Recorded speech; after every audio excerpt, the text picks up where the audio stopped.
आज हम बात करेंगे स्केलेटन सिस्टम के बारे में। स्केलेटन सिस्टम में दोनों ही चीज़ें आती हैं, बोन और कार्टिलेज।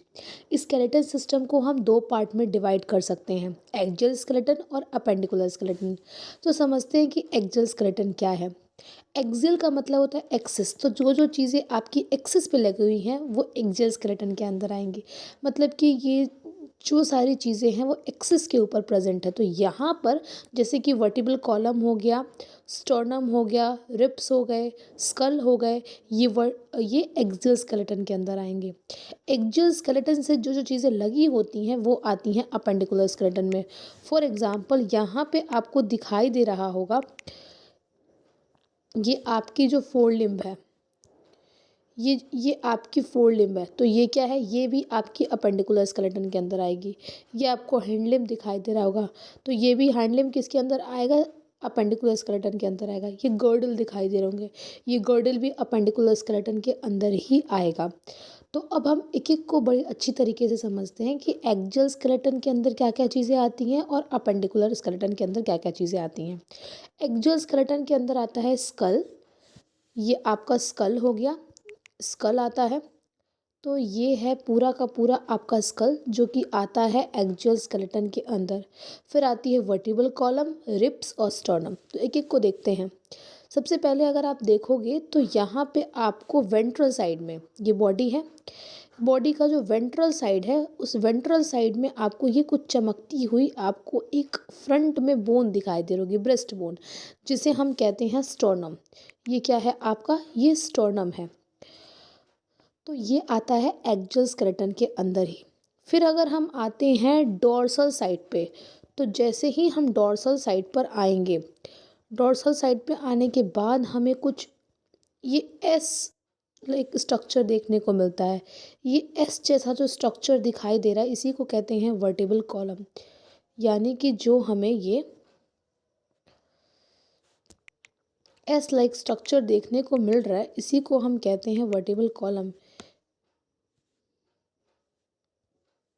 ये रहा आपका एस लाइक स्ट्रक्चर। जो वर्टिब्रल कॉलम होता है वो वर्टिब्री से बना होता है। 26 वर्टिब्री मिलकर के वर्टिब्रल कॉलम बनाती हैं। जैसे कि आप यहाँ पे देख सकते हो, ये फर्स्ट वर्टिब्री है, ये सेकंड वर्टिब्री, ये थर्ड, ये फोर्थ, ये फिफ्थ, ये सिक्स्थ। तो ऐसे ही 26 वर्टिब्री मिलती हैं और ये आपका एस शेप का वर्टिब्रल कॉलम का फॉर्मेशन करती हैं, जो कि डोर्सल सरफेस के ऊपर प्रेजेंट होता है। तो ये आपका वर्टिब्रल कॉलम हो गया, आगे की तरफ ये आपका स्टर्नम हो गया। उसके बाद हम बात करते हैं रिब्स की, कि रिब्स क्या होता है। देखो रिब्स 12 पेयर होती हैं। जो आपको ये स्ट्रक्चर दिखाई दे रहा है, ये सारा स्ट्रक्चर, ये स्ट्रक्चर जो आपको दिखाई दे रहा है केज जैसा, ये स्ट्रक्चर आपका रिब्स है, जो कि 12 पेयर होता है, यानी कि 24 होता है। 12 लेफ्ट साइड, 12 राइट साइड होता है। ठीक है। इसमें भी कुछ आपकी ट्रू रिब्स होती हैं जो कि डायरेक्टली स्टर्नम से चिप मतलब लगी होती हैं, हम कह सकते हैं कि अटैच होती हैं स्टर्नम से।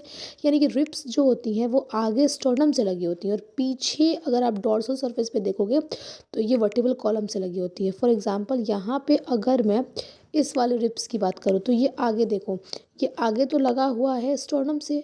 फिर अगर पीछे की तरफ जाते हैं तो यही रिब्स को अगर हम यहाँ पे देखें तो यही रिब्स किसके ऊपर लगा है, वर्टिब्रल कॉलम के ऊपर लगा हुआ है। ठीक है।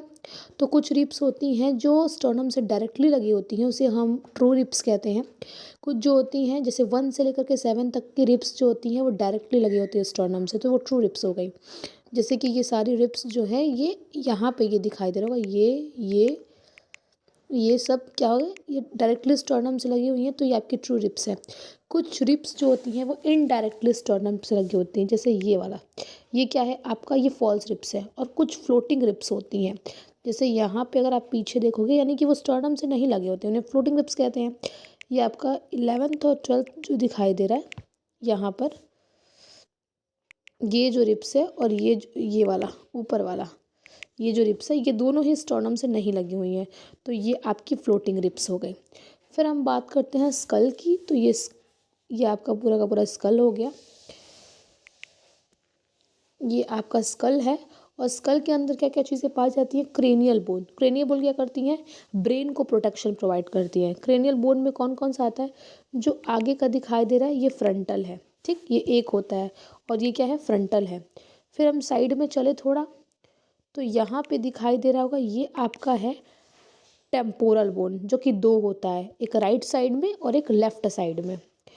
ये आपका है पेराइटल बोन, ये भी दो होता है, एक लेफ्ट साइड में एक राइट साइड में। और ये है आपका ओसिपिटल बोन। ठीक है, इसको हम और अच्छे तरीके से समझें तो ये मैं इसको कर देती हूँ कलराइज। तो ये आगे वाला जो दिखाई दे रहा है ये आपका हो गया फ्रंटल बोन, है ना। उसके बाद ये जो आपको दिखाई दे रहा है ये हो गया आपका टेम्पोरल बोन। ठीक है, और ये येलो वाला तो पेराइटल था ही, जो येलो वाला था ये पेराइटल था ही। और उसके बाद ये आपका मैं कर देती हूँ ऑसिपिटल बोन। ठीक, तो इस तरीके से ये पूरा बोन हो गया। फ्रंटल एक होता है, ऑसिपिटल एक होता है, टेम्पोरल दो होता है और पेराइटल भी दो होता है। और यहाँ पे आपको कुछ फेशियल बोन भी देखने को मिलेगा। फेस के ऊपर जो बोन प्रेजेंट होती हैं उन्हें हम फेशियल बोन कहते हैं। और हायोइड बोन भी आता है स्कल के अंदर, जो कि जीभ से अटैच होता है। ईयर ऑसिकल्स भी आते हैं जिसमें इनस, मैलस और स्टेपस आता है। ठीक है, तो ये आपकी एक्सियल स्केलेटन की बात हो गई। अब हम बात करते हैं अपेंडिकुलर स्केलेटन की। तो अपेंडिकुलर स्केलेटन में आता है आपका लिम्ब बोन और गॉर्डल्स। तो लिम्ब बोन में भी दो होता है, फोर लिम्ब और हैंड लिम्ब। तो ये जो दिखाई दे रहा है, ये फोर लिम्ब है। जो हाथ की आपकी स्केलेटन होती है उसे हम फोर लिम्ब कहते हैं। इसमें ये वाला जो दिखाई दे रहा है इसे हम फ्यूमर बोलते हैं। इस वाली हड्डी को हम ह्यूमर बोलते हैं, सॉरी फ्यूमर नहीं, ह्यूमर। ठीक है, ह्यूमरस, आप एग्जैक्टली ह्यूमरस कहते हैं। ठीक है, ये वाली जो ऊपर वाली हड्डी है इसे हम ह्यूमरस कहते हैं, इसे हम रेडियस कहते हैं, ये वाले को अल्ना कहते हैं। यहाँ पे आपकी प्रेजेंट होती है 8 कार्पल, जो कि 2 रो में अरेंज होता है। ये आपका हो गया मेटाकार्पल। ये जो दिखाई दे रहा है ये मेटाकार्पल है। ठीक है, और यहाँ पे आपकी होती हैं फेलेंजेस। ठीक है, ये आपकी फेलेंजेस हो जाती हैं, ये सब आपकी फेलेंजेस हो गई, है ना। तो ये फोर लिम्ब का हो गया। वैसे ही आपका होता है हैंड लिम्ब का। यहाँ पर भी आपको देखने को क्या मिलेगा, अगर हम पैर की हड्डी को देखने की कोशिश करें तो सबसे बड़ी हड्डी, ये जो दिखाई दे रही है सबसे बड़ी हड्डी है, जिसका नाम फ्यूमर है। ठीक है, और यहाँ पे आपको दिखाई दे रही होगी, इसे हम टीबिया कहते हैं। ये वाला आगे वाला टीबिया हो गया, और जो ये पीछे वाला दिखाई दे रहा है ये फेबुला हो गया। ठीक है, इसके बाद यहाँ भी पाया जाता है, यहाँ पे देखो, यहाँ पे एक पिटेला पाया जाता है जो चमकता हुआ दिखाई दे रहा है। एक सेकेंड, यहाँ पे एक हड्डी दिखाई दे रही होगी आपको, ये हड्डी जो है इसी को हम पिटेला कहते हैं। पिटेला एक्चुअली कप शेप्ड है और ये फ्यूमर और टीबिया के बीच में होता है। जैसे ये फ्यूमर है ना और ये टीबिया है, ये फ्यूमर है, ये टीबिया है, तो इन दोनों के बीच में ही क्या प्रेजेंट है, आपको पिटेला प्रेजेंट है ना। और यहाँ पे आपको एंकल बोन प्रेजेंट होती है जिसे टार्सल कहते हैं, 7 होता है। इसके बाद आपको मेटाटार्सल, यहाँ पे आपको पहले 7 टार्सल दिखेगी, इसके बाद 7 यहाँ पे मेटाटार्सल दिखेगा, उसके बाद यहाँ पे आपको दिखेंगी फेलेंजेस। तो ये आपकी हो गई हैंड लिम्ब। अब हम गॉर्डल की बात करते हैं। गॉर्डल भी आपको अपेंडिकुलर स्केलेटन के अंदर ही आता है। गॉर्डल दो होता है, एक तो पेक्टोरियल गॉर्डल होता है और एक तो पेल्विक गॉर्डल होता है। तो पेक्टोरियल गॉर्डल यानी कि पेक्टोरियल गॉर्डल में आपकी स्कैपुला और कैल्विकल दोनों आते हैं। जैसे यहाँ पे अगर हम देखें तो ये देखो, ये वाली जो आपको हड्डी दिखाई दे रही है इसका नाम है क्लेविकल। तो पिक्टोरियल गॉर्डल दो होता है, स्कैपुला और क्लेविकल। तो ये वाली जो हड्डी दिखाई दे रही है जिसको हम कॉलर बोन भी कहते हैं, तो यही है आपका क्या, क्लेविकल, जो कि बहुत ज़्यादा वीक होता है और ये बॉडी के वेंट्रल सरफेस पे प्रेजेंट होता है। ठीक, तो ये भी पेक्टोरल गॉर्डल है। और एक होता है स्कैपुला, पीछे की तरफ डोर्सल सरफेस पे आओगे तो ट्रायंगुलर फ्लैट बोन दिखाई देता है। ठीक है, तो यही है आपका स्कैपुला। तो पेक्टोरल गॉर्डल में दो हैं, स्कैपुला और क्लेविकल। ये आपका ट्रायंगुलर स्कैपुला हो गया और ये वाला ऊपर वाला क्लेविकल हो गया। अब हम बात कर लेते हैं, तो अगर हम बात करें पेल्विक गॉर्डल की, तो देखो पेल्विक गॉर्डल में लेफ्ट साइड में पहले 3 हड्डी होती थी और राइट साइड में 3 हड्डी होती थी। तो जो लेफ्ट साइड की हड्डी थी 3, उसका नाम था इलियम प्यूबिस स्चियम। तो राइट साइड में भी इलियम प्यूबिस ischium था और लेफ्ट साइड में भी इलियम प्यूबिस ischium था। अब हुआ क्या कि जो राइट साइड में इलियम प्यूबिस ischium था वो फ्यूज़ हुआ और एक हड्डी बनाई जिसका नाम है कॉक्सल बोन, और लेफ्ट साइड में भी जो इलियम प्यूबिस ischium था वो भी फ्यूज़ करके एक हड्डी बनाई जिसका नाम था कॉक्सल बोन। तो अब हमारे एक्चुअली दो कॉक्सल बोन पाए जाते हैं, ठीक है। तो यहाँ पे जो ये आपको दिखाई दे रहा है ये आपका ये वाला जो स्ट्रक्चर है ना, ये आपका आ जाता है कॉक्सल बोन में, ठीक। तो ये कॉक्सल बोन हो गया एक, और ये वाला हो गया दूसरा कॉक्सल बोन, ठीक।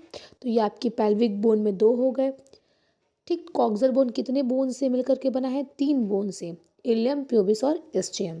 तो ये आपका पूरा हो गया एक्सियल और एपेंडिकुलर स्केलेटन के बारे में। Thank you.